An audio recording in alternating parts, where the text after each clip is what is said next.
दोस्तों, अगर आपके अंदर कुछ बड़ा करने का जज्बा है, जिद है और विश्वास है, तो दुनिया की कोई ताकत आपको अपने मकसद में कामयाब होने से रोक नहीं सकती। परेशानी, दुख, निराशा हर व्यक्ति के जीवन में आती है।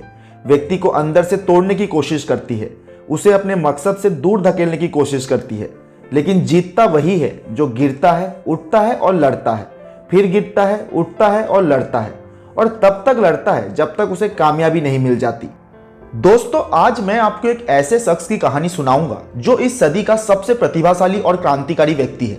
आज बात करूंगा दुनिया के दूसरे सबसे अमीर व्यक्ति एलन मास्क की, जो एक इन्वेस्टर, इन्वेंटर और बिजनेसमैन है। यकीन मानिए, इस व्यक्ति की कहानी सुनने के बाद आज ही आप अपनी दिनचर्या बदल लेंगे और कामयाबी की राह पर बढ़ते चले जाएंगे। एलन मास्क का जन्म 28 जून 1971 में साउथ अफ्रीका के प्रिटोरिया में हुआ था। एलन मास्क जब 10 साल के हुए तभी उनके माता पिता का तलाक हो गया। एलन मास्क पिता के साथ रहने लगे, लेकिन पिता के साथ उनका रिलेशन अच्छा नहीं रहा। एलन मास्क को किताबें पढ़ने का बहुत शौक था। उन्होंने 10 साल की उम्र तक इतनी किताबें पढ़ ली जितनी एक ग्रेजुएट व्यक्ति नहीं पढ़ पाता है।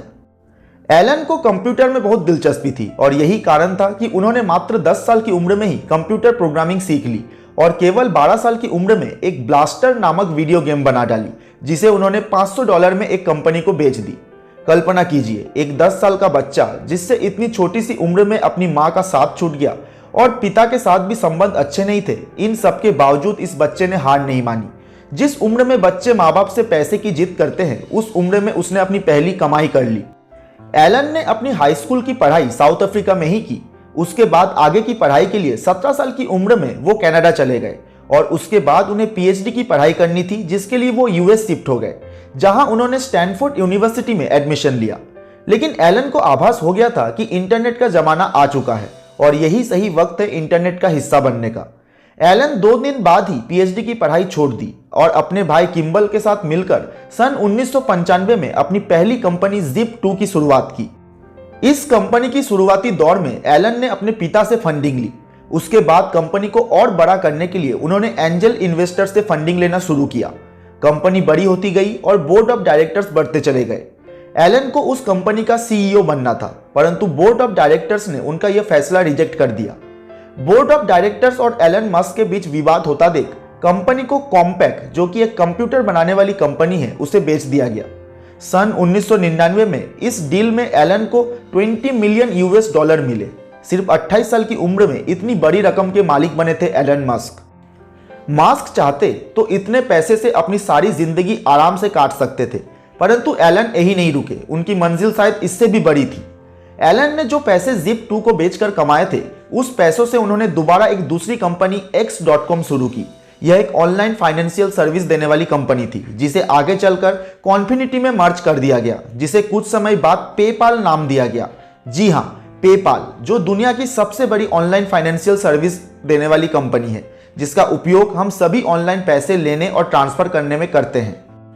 सन 2002 में पेपाल को ईबे को बेच दिया गया, जो कि एक बहुत बड़ी ई कॉमर्स कंपनी है।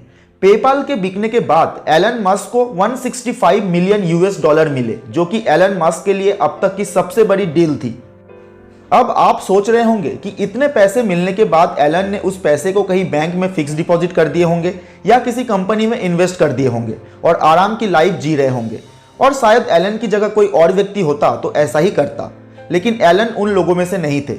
उनका विजन कुछ और ही था। वो उन लोगों में से थे जो 1-2 कामयाबी के बाद चैन से बैठते नहीं है, बल्कि एक के बाद एक दूसरे मकसद की खोज में निकल जाते हैं। एलन मस्क सोचते थे कि मंगल ग्रह पर भी मनुष्यों को बसाया जाना चाहिए। वहां भी पेड़ पौधे उगाए जा सकते हैं, वहां भी खेती हो सकती है, और मंगल ग्रह पर जाने के लिए रॉकेट की जरूरत होगी। एलन मस्क रशिया गए। वहां उन्होंने रॉकेट खरीदने की बात रखी। वहां एक रॉकेट की कीमत $8 मिलियन बताया गया। रॉकेट ज्यादा महंगा होने के कारण डील नहीं हुई। एलन वापस आ गए। दोस्तों, अब आप सोच रहे होंगे कि एलन मस्क अब अपने इस आइडिया को ड्रॉप कर दिया होगा या रॉकेट खरीदने के लिए किसी दूसरे कंपनी से बात किया होगा, लेकिन ऐसा नहीं हुआ।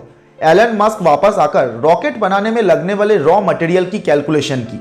सारी कैलकुलेशन करने के बाद निश्चय किया कि रॉकेट वे खुद ही बनाएंगे। सोचने वाली बात तो यह है कि एलन ने रॉकेट बनाने के लिए कोई प्रोफेशनल पढ़ाई नहीं की और फिर भी रॉकेट बनाने की बात कर रहा है। आपको यह सब पढ़कर एक काल्पनिक कहानी जैसा प्रतीत हो रहा होगा। यह भी ख्याल आ रहा होगा कि यह व्यक्ति पागल हो गया है। इसका दिमाग खराब हो गया है। बिना डिग्री के कैसे ये रॉकेट बनाने की सोच रहा है। दोस्तों, एलन की सबसे बड़ी खासियत शायद यही है कि वे पढ़ते ज़्यादा है, और सिर्फ पढ़ते ही नहीं है, पढ़कर उन बातों को जिंदगी में इंप्लीमेंट भी करते हैं। अपने द्वारा पढ़े गए बातों का पूरा फायदा लेते हैं। एलन खुद ही रॉकेट बनाने वाली किताबें पढ़ने लगे और एक कंपनी की शुरुआत की जिसे स्पेसएक्स नाम दिया गया। इस कंपनी को शुरू करने का एलन मस्क का उद्देश्य था मंगल ग्रह पर जाकर जीवन की खोज करना और फिर ऐसे रॉकेट का निर्माण करना जो सस्ता हो और लोगों को पृथ्वी से मंगल ग्रह तक ले जाए और वापस लाए। एलन ने एक इंटरव्यू में कहा है कि वे 2040 तक लगभग 80,000 लोगों की आबादी मंगल ग्रह पर बसा देंगे। उनका यही कॉन्फिडेंस उन्हें बाकी लोगों से अलग करता है और बताता है कि एलन दुनिया के कितने बड़े क्रांतिकारी व्यक्ति हैं। 2002 में एलन ने स्पेसएक्स की स्थापना की और रॉकेट बनाना शुरू किया। एलन को इसमें कामयाबी ऐसे ही नहीं मिली। पहली रॉकेट लॉन्च करते ही रॉकेट में आग लग गई, लेकिन उन्होंने हार नहीं मानी। एलन ने दोबारा कोशिश की और दूसरी बार रॉकेट स्पेस में भेजी। इस बार भी रॉकेट ऑर्बिट में लैंड करने में असफल रही। एलन के पैसे खत्म हो जा रहे थे और अब तक 2 बार असफल हो चुके थे, लेकिन उन्होंने कहा फिर से कोशिश करूंगा, और उन्होंने तीसरी बार रॉकेट लॉन्च किया। रॉकेट स्पेस में गई, लेकिन फिर से ऑर्बिट तक पहुंचने में असफल रही। अब तक एलन के पेपाल को बेचकर कमाए सारे पैसे खत्म हो चुके थे। इतने में तो बड़े से बड़ा व्यक्ति भी टूटकर बिखर जाता है, हिम्मत जवाब दे जाती है। लेकिन एलन मस्क अलग ही व्यक्ति है। वे बैठकर रोए नहीं, उन्होंने कहा कि मैं फिर से कोशिश करूंगा। और यही कभी हार ना मानने की सोच और रिस्क लेने की आदत एलन मस्क को सबसे अलग करती है। उन्होंने चौथी बार रॉकेट को अंतरिक्ष में भेजा, लेकिन इस बार रॉकेट ऑर्बिट में प्रवेश कर गई। अगर वो प्रयास भी उनका विफल हो जाता तो उनके पास खाने के लिए भी पैसे नहीं बचते। 3 बार हारने के बाद उनका चौथा प्रयास सफल रहा, जिससे स्पेसएक्स कंपनी लोगों के सामने आई। और यही नहीं, $1.6 बिलियन देकर नासा ने इनके साथ समझौता भी किया, जिससे स्पेसएक्स एक सफल कंपनियों में शुमार हो गई। एलन ने एक के बाद एक सफलता हासिल की, लेकिन दिक्कतें भी बहुत आई। बावजूद इसके उन्होंने हार नहीं मानी। 2004 में टेस्ला मोटर्स में इन्होंने निवेश किया। हालांकि इसकी शुरुआत 2003 में मार्टिन इबरहार्ट और मार्क टार्पेनिंग ने की थी, पर 2004 में एलन मस्क ने $70 मिलियन से टेस्ला मोटर्स में निवेश किया था, और यह कंपनी इलेक्ट्रिक कार के क्षेत्र में काम करती है।